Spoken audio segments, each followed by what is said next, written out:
This episode of Checking In With is sponsored by Pizza Packet. Enjoyed by millions nationwide, Pizza Packet provides portion-controlled, prepackaged spice and Parmesan packets. Made with only premium quality ingredients, Pizza Packet is the most convenient and most cost-effective way to provide added value to your customers.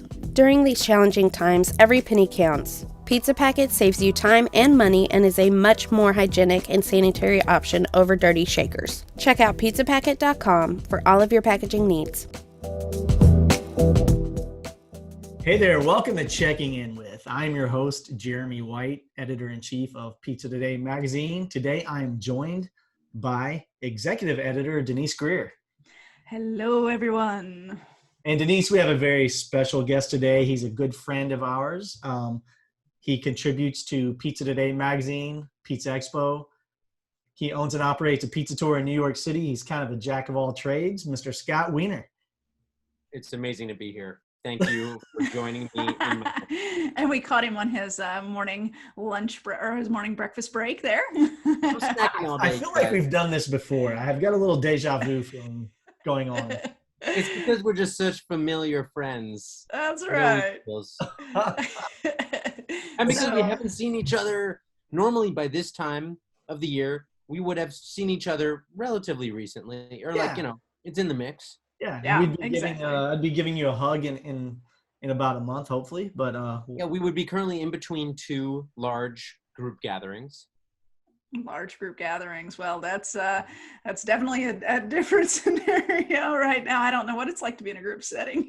So Scott, what's happening, man? What's going on in New York City? And I won't call it any weird nicknames like the Big Apple or NYC.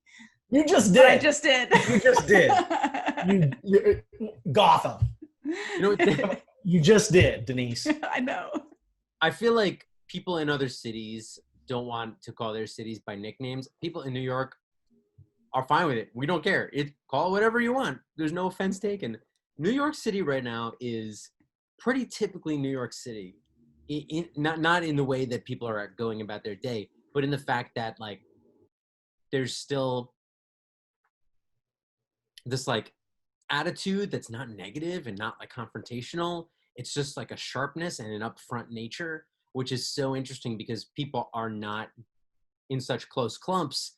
So people have to find another way to normally you'd be standing next to somebody at a stoplight and you'd have a conversation. And now you're standing 6 feet away and you still have to find a way to be that part of the sidewalk's lower than this part. You just make something up. Scott, what's going on with pizzerias in New York City right now? They are open for business. I believe I was mistaken. I thought they were open for dine-in, and I've since been educated to discover that's not the case. Maybe they might have some tables out on the sidewalk, but there's no sit down inside the restaurant right now.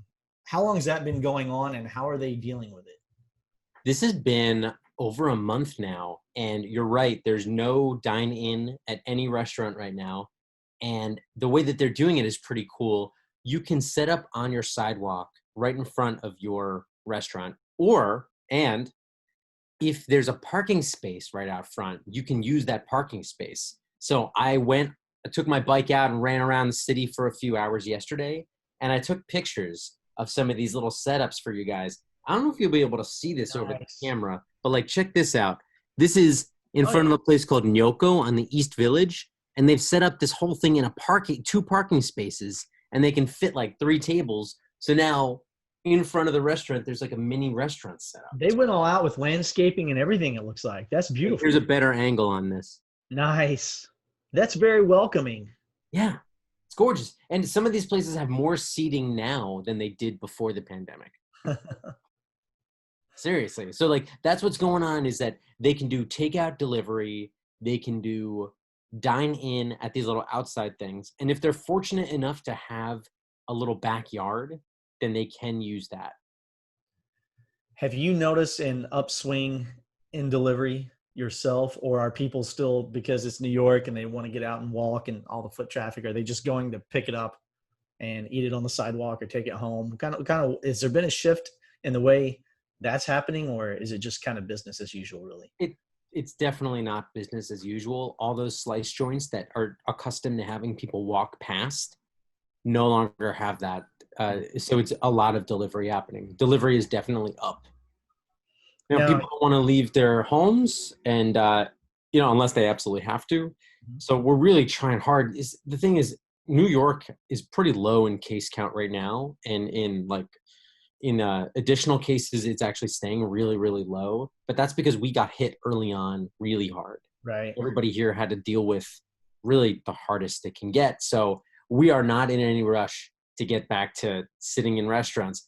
The people who are dining at those places tend to not be masked, tend to not seem to be too careful.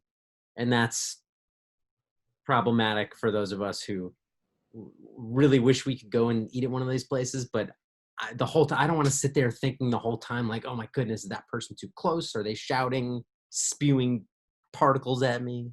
Yeah. Not comfortable. You want to be comfortable in a restaurant. And the places in New York with these little sidewalk things have done a really good job. I saw a bunch of dividers yesterday, like plexiglass dividers. That's pretty cool. You can have people, 6 feet with a divider between you and another table. Pretty cool. How is this impacting your pizza consumption personally? Because I know from reading your Man on the Street column that even though you have a large collection of pizza boxes, which we will discuss later, you don't really do delivery. You don't like to eat pizza out of a box after it's been out of the oven for 15 or 20 minutes. You like it hot and fresh right there on the spot. So are you just like pretty much dying right now? It's funny because I'm not. I'm probably eating at least as much pizza as I was before, because now instead of going out and getting all my pizza, I'm teaching a lot of pizza making classes online, dough making classes, pizza making classes, bread baking classes. So I'm baking a lot. I'm like making tons and tons of pizza at home and sharing that with my neighbors. So my consumption is still high. I still have not ordered a single pizza. I'm going to say for probably the past 7 or 8 years, maybe more. Oh, wow. Wow. I would love to be one of your neighbors because I would like to benefit from Hey, you being able to knock on the I'll door tell you, and give our me some text message to each pizza. other, it's great. We've got such a great little trade-off going on. I'll just text like pizza at 3:00. Leave any toppings you want in front of my door. And then they're like, people will like leave a plastic bag hanging off the doorknob with like, mushrooms or something. And So because I know you've been in communication with a lot of operators and on a lot of really good pizza makers. What are some of the things that you're actually learning or the combination that you've been able to get off of other people that you've kind of applied to some of these really neat pizzas that you're making at home? Oh, well, I've definitely been using like bulk fermentation as a way to speed up the process while still allowing flavor to develop and strength to develop. So that's been pretty cool. Of course, in the classes that I teach, it's like an hour and a half to 2 hours. You can't do a bulk. You got to do direct fermentation and split your dough balls right away. So it's kind of fun when I get the opportunity to do something longer form where you can get into like we're doing a dough this week. I'm teaching a week-long baking camp. That's pizza, bagels, bread, like everything. And we're doing a poolish. We made the poolish yesterday. We're making our dough today. Tomorrow we shape it and then we bake it the 4th day. So it's fun to like all these things that I always pick up from these restaurants that I always wish. I'm like, I'm so jealous. You all get to experiment because you're in the kitchen all the time. I'm running around the city. I really got to work hard to make my schedule fit a bunch of like dough experiments. Now I'm home all the time and I'm experimenting constantly. And for those who Running around don't the know, city, you have a pizza tour business, and unfortunately, it's been quite some time that you had to close down. How are things going with that right now? Yeah, we closed in mid-March when everybody else shut down, and we maybe within 2 or 3 weeks we started offering online events and classes.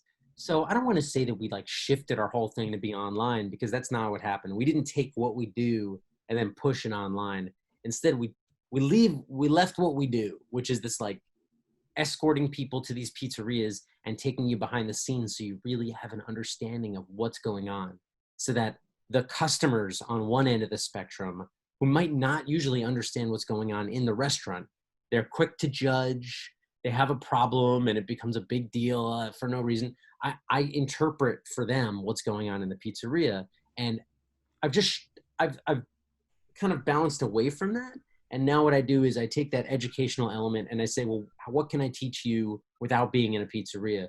So we do history, documents, archival photographs, explaining what was going on in early pizza history, which is left off the internet and the Wikipedia page. It's not normal published information. It's all really specifically primary source research information. Mhm. So I do a lot of teaching of that, and then these pizza making classes. And so this sort of like, it takes what we used to do as a tour company, which used to be 100% of the pie. And now we've sort of like made it, well, that's one component. And now we have all this other stuff that we can also do. We can also reach out to people who aren't coming to New York. Usually we do like New Yorkers and people come into New York, take the tour, owners, operators, all that. Now, everybody in the world could participate without having to come to New York. So it's a big challenge. How many people are interested in pizza history? I understand how it's very easy to get a lot of consumers to line up to take your tour and go check out some iconic New York pizzerias. But besides the Scotts, the Jeremys, the Denises of the world, how many people give a crap about pizza history? Nobody does, Jeremy. That's part of the beauty of it, which is that you are born with everything you need to know about food, basically. If you like the taste of something, then you like it. And if you don't like the taste, then you don't like it. Nobody should have to convince you one way or the other. But just like when you're flipping around and like you start to watch some weird show, like when you get a little bit of information about something that you've never considered, that is sometimes the first, that's like the foot in the door. So what I look to do with this history thing is, by somebody hearing that there is a history to pizza, hopefully that's enough of a foot in the door for them to be intrigued. Once they walk through that door and then they watch one of these presentations, 5 minutes in, you're like, whoa, this is a whole other world. It's like if you've never heard of such a thing as a conspiracy theory, and then somebody tells you, well, you know, here's why people think the moon landing didn't happen or why the earth is flat. And then you're like, well, that all sounds like weird theories, but like I'm intrigued to just hear it because it's so bonkers. With pizza, it's the same kind of thing. It's like understanding that there's a whole portion of things that you just don't know. To me, that's so much fun. Like I love reading these books about the history of common household objects. And when did the fork become a thing? And, you know, like why do matchsticks work? Like, why do we use them in the little fold over books? It's just like so interesting, the little trivia that you'd never considered. So pizza history, I try to throw it at people when they're on a tour because they're there to eat. And then I really hook them with the history. And now that we're cutting out the eating part, it's really focused. There are people out there who care about history and about food and maybe never considered the crossover of that Venn diagram. And how that target in the middle is like unknown country for them. Wow, that's awesome. I love that.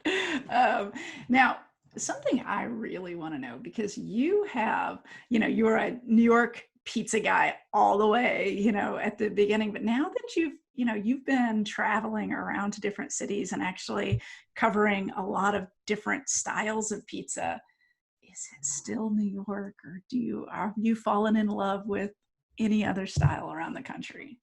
Well, I've never really been a New York centrist because I didn't grow up in New York. I mean, when I first met Jeremy, and I think Denise, when I first met you, I might have still been living in Jersey. You were?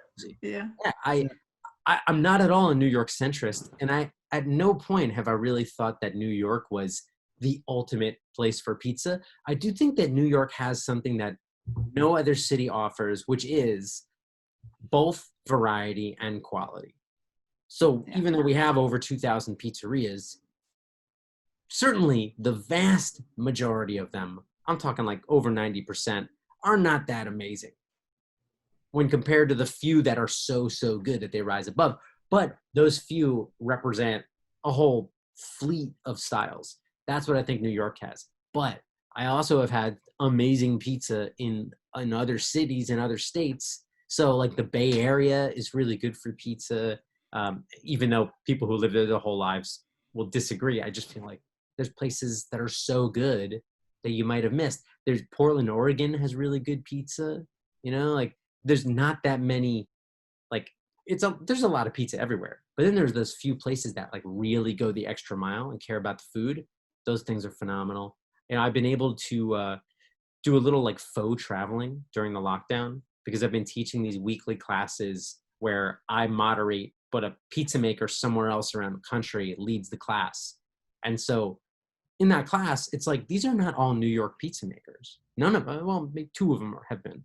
The rest of them, it's like all over the place. You can have somebody in Dallas making good pizza. Nothing to stop you. That's what I think is so great about the food, is that everybody thinks it's like city specific, but really it's person specific. Very true. Hey, speaking of Dallas, shout out to our boy Sammy. Shout out to our boy Jay Jerrier. There's some great pizza in Dallas, Texas, coming from those two Wait, companies. Denise has the shirt on. Wait, Denise, you got? Yes, I do have the shirt on. There, wait. And I have the pizza box. There you go. Sammy's gonna love this, by the way. So, Scott, speaking of pizza boxes, you are in the Guinness Book of World Records. You have the largest pizza box collection in the history of the planet. No one has ever collected more pizza boxes than you. It's kind of ironical considering you don't even like delivered pizza, but that aside, how did you come to have more pizza packaging than anyone else? Why? Well, at first, I should say, I don't think it's too hard to do because all you have to do is not throw them out. But hold on. Before everybody starts judging, they are clean. Like the smallest percentage of them have ever been used. They're mostly clean. The way it happened was I run an annual event in New York called Slice Out Hunger's Dollar Pizza Party. And the event is we get a bunch of pizzerias to donate pizza and we sell it for $1 per slice. And all the money that we raise goes to a local hunger relief charity. So the first or second year that we did it, I thought, well, we've got to give people a bigger reason to show up to this party. So, let's put up pizza boxes from all around the world on the wall. We'll have like an art gallery. So I put up a video on YouTube and on Twitter, if I was even on it at the time, I don't know. And I just said, send me your pizza boxes. And I probably got like 24 pizza boxes from all over the world. And then I just thought, well, this is so cool. I'll keep collecting. And then friends and family members started mailing me boxes or bringing them back from vacations, and it just became a thing. Before I knew it, I had 200 or 300 boxes. And then I was contacted by a book publisher in Brooklyn who said, we want to do some kind of pizza related book. Pitch us whatever you want. And I pitched them a few things and they said, you know what we've always wanted to do? Maybe you know someone who can do this. We always wanted to do a pizza box art book. You know anybody who has a bunch of pizza boxes? And I was like, you don't even know this. I do. And so that book, which became a book, came out in 2013. That book became like the reason that I started collecting enough to get in the Guinness Book of World Records, which was amazing. I had 2 beautiful representatives from Pizza Today magazine come to my apartment and count the books. That was Josh and Mandy came over. That's and right. It was like, and I remember they were in the city for 2 days. And I said, I'm picking you up. You're going to count the boxes. I'll drive you anywhere you want to go. And they sat in my apartment for hours counting pizza boxes. That's right. Amazing. That's actually the thing that that is so special about our New York City trips, is because we always call Scott to to come hang out with us. My first trip to New York, I was enlightened by Scott and just his knowledge of pizza and him whipping out the thermometers to show us what the temperature of the ovens were and things. So Scott, wow, I've learned so much from you. I really feel like the beauty of New York City and why I love hanging out with people when they come to New York is there's spontaneity in the city. The best part about the city is to not have too much of a plan. Every single day will be filled. If you're coming to New York on a vacation, sure, you can like pick a few things to do, but leave it open because so much can happen, especially when you're with somebody who lives here. And that's why I love hanging out with you guys when you come to the city, because it's like, oh, you guys haven't been to that place? We got time. Let's run over there real fast and just get a slice. Yeah, You know, you've and introduced us to a lot of places that we didn't know about, and we were planning to go to 5 or 6 spots, and you would squeeze in 2 or 3 extras. And we're like, wow, we're so glad you brought us here. Well, because you're always going to hear about these places that are the loudest. Right. Then there are some that are not loud, and they are awesome. And that's why having somebody on the ground is really good. Yeah. Scott, I know we've talked about this before, but take us back to the first aha moment, the first truly great slice that you recall that opened your eyes, that let you know that, all right, this is a divine food. This is a very important part of my universe, and I am smitten with pizza for the rest of my life now. Do you remember when that happened for you? I absolutely remember that because I mean, I would say I was smitten with pizza before this moment. Like I just knew, Sure. obviously it's like just the best food and it's fun and but that first time that I went to Grimaldi's under the Brooklyn Bridge, Yeah. that first slice that I remember my back was to the oven. I was with 5 friends at this table right by the front. And when I ate that pizza, I mean, so this is a pizza margarita. Like their base pizza is not a greasy, cheesy pizza. Right. I love it. But it's a pizza margarita and the cheese goes down first, the sauce on top, basil, olive oil, pecorino, and it's in the oven. That's it. And its simplicity and elegance, it changed my paradigm. And so the center of the universe was no longer the earth. Now it was the sun. And we're just moving around it. Yeah. and the sun is pizza. Yeah. Denise, I asked Scott that for a reason because my big pizza epiphany happened at Grimaldi's underneath the Brooklyn Bridge as well. That I'd had good pizza, but I never had a truly transcendent OMG slice of pizza until that day. And it just opened a whole, like Scott said, the paradigm is now forever altered. What about you, Denise? Do you remember your first great slice? Well, I actually have 2 different occurrences that really were that awakening because I grew up in the Midwest. I grew up with very much that Chicago thin kind of tavern style pizza. Which I So love, by the way. That's yeah, I love that style, but like I hadn't been exposed to a lot of other styles before. And then when I lived in the desert, it was really hard to find really good pizza in the desert. But when I went to New York, and you know, Jeremy took me to New York, and we went to I think 8 or 9 different pizzerias, and I think I ate 16 slices of pizza that day. Like not the whole slices, because look at me, I can't eat 16 slices of pizza, but I tried 16 different slices of pizza. And John's on Bleecker, man, that was a love for me. And just trying those different pizzerias that really hit it. And then going out to California and trying the original Tony's original place, original Pizza Rock. I got to try the Brooklyn.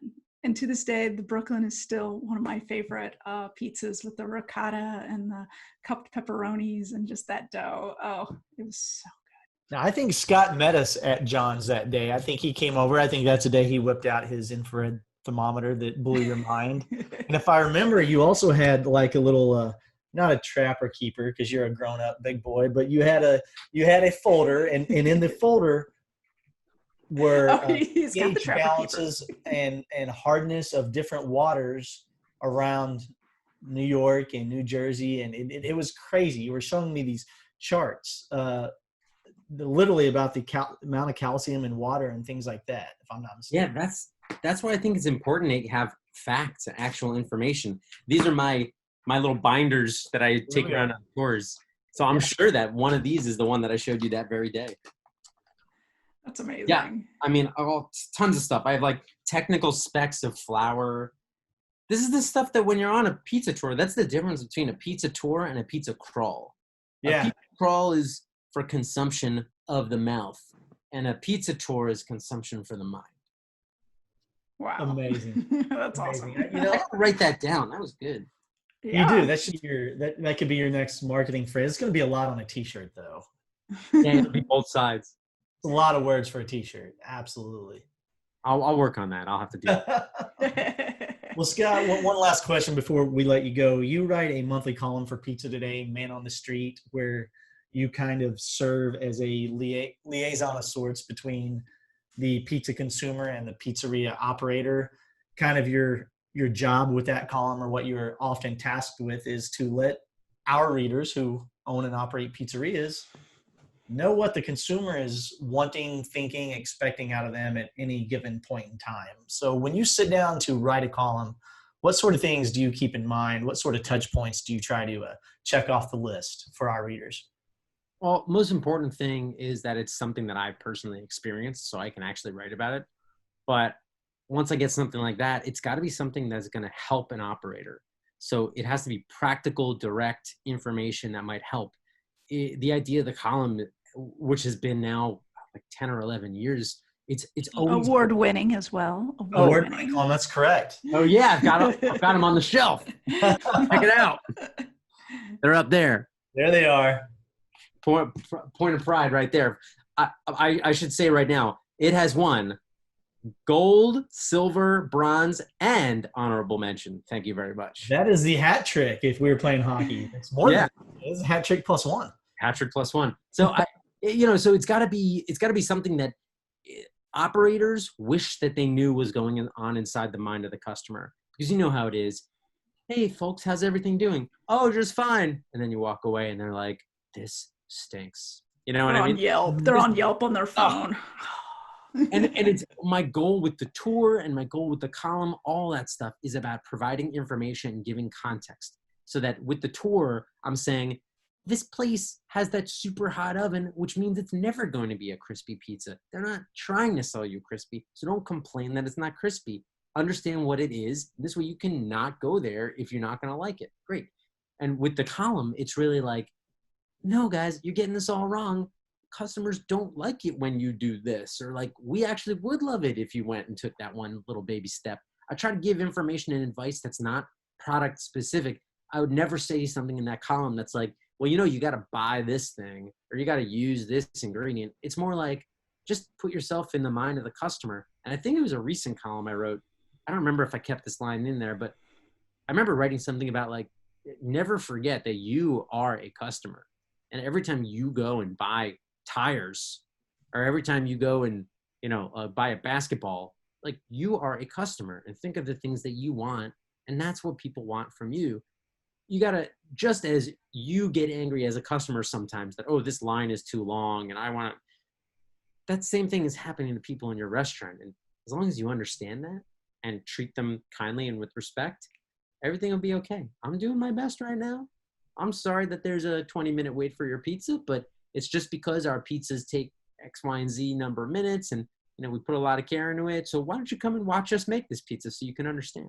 My favorite trick when people are on a pizza tour and they complain about how long something might take, which is never more than 5 minutes anyway, but I would just say, oh, come back here and watch them make the pizza with me. And then suddenly they're like, oh, I get it.